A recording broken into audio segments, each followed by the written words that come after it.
Arrivé ce jeudi du pape François dans le bastion du catholicisme en Asie, le souverain pontife a entamé un séjour de 5 jours aux Philippines.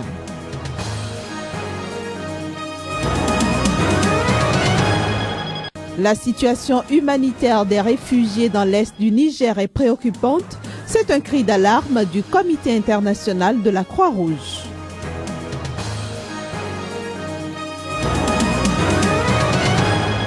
Enfin, nous irons en Côte d'Ivoire à la découverte de l'ANES fiscale 2015, un outil de soutien au secteur privé ivoirien.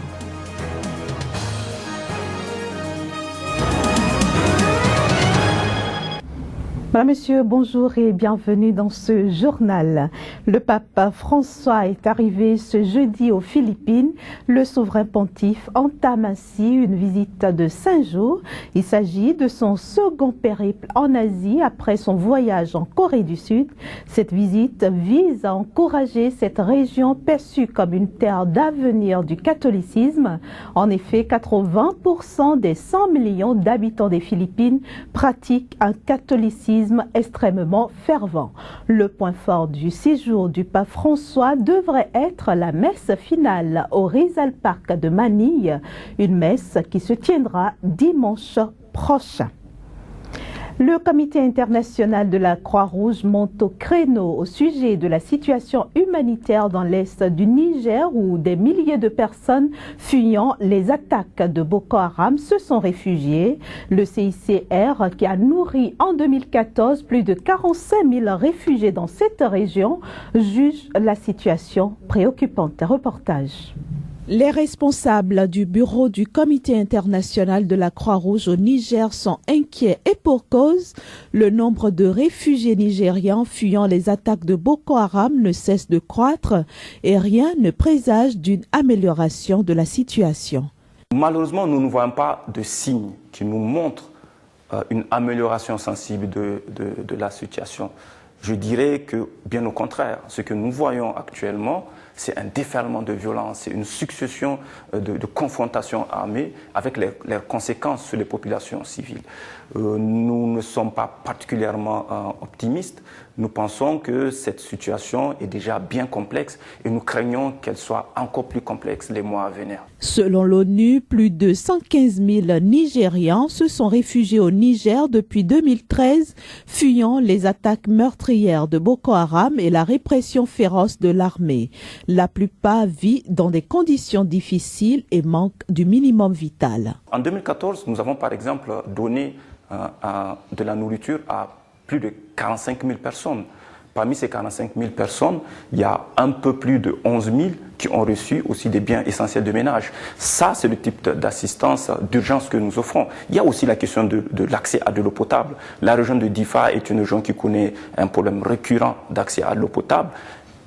Des dizaines de milliers de populations qui arrivent, qui doublent parfois la population d'un village. Il faut être capable de faire en sorte que ces gens aient accès à de l'eau. Le CICR plaide par ailleurs pour une amélioration de la situation sécuritaire le long de la frontière avec le Nigeria, ce qui pourrait encourager ces réfugiés à retourner dans leur pays. Le 14 février prochain, les Nigérians seront aux urnes pour les élections législatives et présidentielles.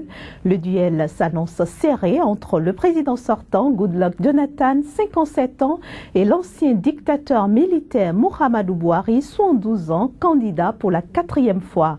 À un mois de cette échéance électorale, l'ancien secrétaire général des Nations Unies, Kofi Annan, appelle les partis politiques nigérians au calme afin d'éviter les violences dans le pays. Le Nigeria a la plus grande population de notre continent et a la plus grande économie. Il joue un rôle majeur sur la scène internationale, en particulier en ce moment où il détient un siège au Conseil de sécurité des Nations Unies.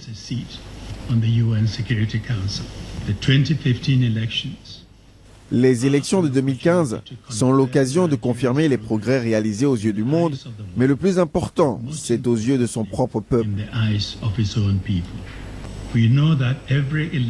Nous savons que toutes les élections depuis 1999 ont été risquées et marquées par des violences. Beaucoup de gens avec qui j'ai parlé sont inquiets par le fait que la violence pourrait une fois de plus défigurer et saper le processus électoral. Je supplie tous les Nigérians, et en particulier les acteurs politiques, à ne pas mettre en danger les progrès étonnants du Nigeria. Direction maintenant l'Ouganda, l'un des principaux chefs de la LRA a été remis aux soldats de l'Union africaine, ce en attendant son transfert à la Cour pénale internationale de La Haye. La nouvelle a été rendue publique par l'armée ougandaise. Reportage. Dominic Owens était détenu depuis sa reddition la semaine dernière en Centrafrique par des forces spéciales américaines présentes dans le pays pour traquer l'armée de résistance du Seigneur. Brutale rébellion de Joseph Kony, la LRA est responsable de nombreuses exactions contre les populations en Afrique centrale. Owens est recherché par la CPI pour crimes contre l'humanité et crimes de guerre. Owen a commis des crimes non seulement en Ouganda. Son Excellence le président Museveni a décidé que Dominic Owen doit être présenté devant la justice pour les crimes qu'il a commis quand il était activement impliqué dans les opérations de combat contre le peuple ougandais, contre le peuple du Soudan du Sud, de RDC, contre le peuple centrafricain. D'après le porte-parole de l'armée ougandaise, Paddy Nkanda, la force de l'Union africaine a reçu le rebelle des troupes américaines à Obo, dans le sud-est de la Centrafrique.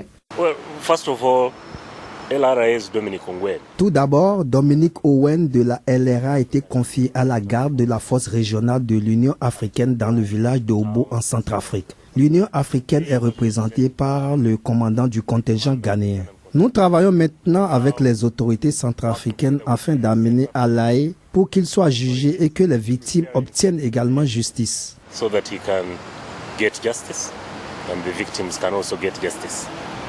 Monsieur Dominic Owen, qui est le numéro 2 de la LRA, a été bel et bien interpellé et se trouve actuellement sur le territoire centrafricain, dans la préfecture de Omo.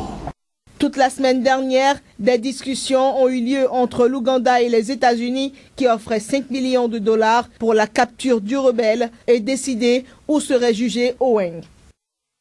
Ce qui est intéressant dans cette affaire, c'est que la justice centrafricaine, dans le cadre des coopérations qui nous lient avec la CPI, se propose de procéder à son transfert vers cette cour pour la plus simple raison que ce monsieur il fait l'objet d'un mandat d'amener international signé par la dite cour depuis le 7 juillet 2007. Nous nous proposons de faciliter les formalités devant conduire à son transfert à la CPI pour que sa procédure qui est déjà là-bas puisse suivre son cours jusqu'au prononcé d'une décision de justice.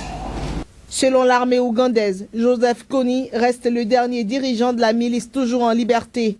La LRA ne compterait plus qu'environ 150 hommes. D'après les statistiques de l'ONU, la rébellion a, depuis sa création, tué plus de 100 000 personnes en Afrique centrale et enlevé plus de 60 000 enfants.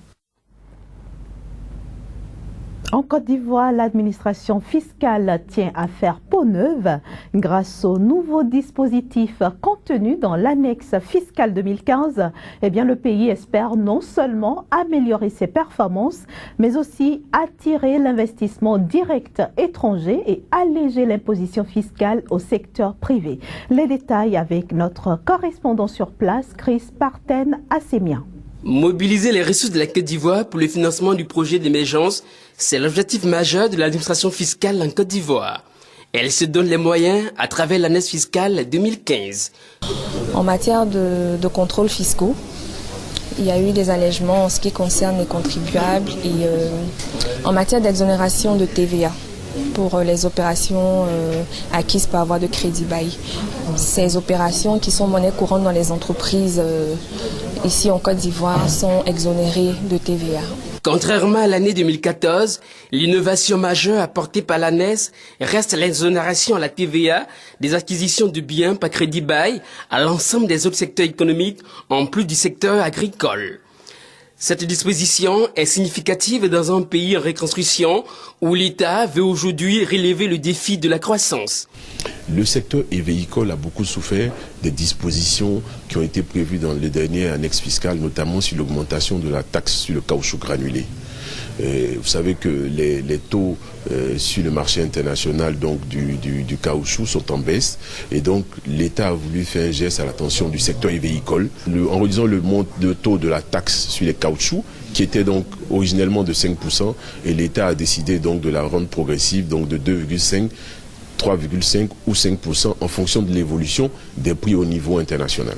C'est le cabinet Deloitte et fournisseur de services dans le domaine de l'audit et de la qualité qui a rendu public les dispositifs contenus dans l'année fiscale 2015 en présence de plusieurs chefs d'entreprise et partenaires au développement. Une autre présentation est prévue dans les jours qui suivent à San Pedro, seconde ville portuaire de la Côte d'Ivoire, qui concentre un nombre important d'entreprises après Abidjan. L'année fiscale 2015 en Côte d'Ivoire se veut un outil de soutien au secteur privé.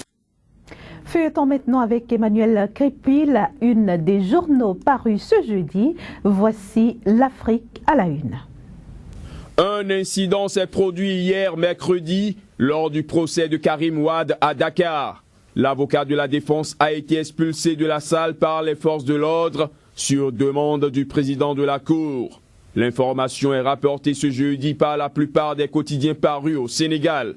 D'après Presse Afrique, rarement un procès a été aussi houleux et plein d'incidents d'audience. Le site d'information mentionne que les gens ont été bien servis lors d'un échange de propos mal appréciés entre le président de la Cour, Henri Grégoire Diop, et l'avocat de Karim Wade, Maître El Hadj Amadou Sall.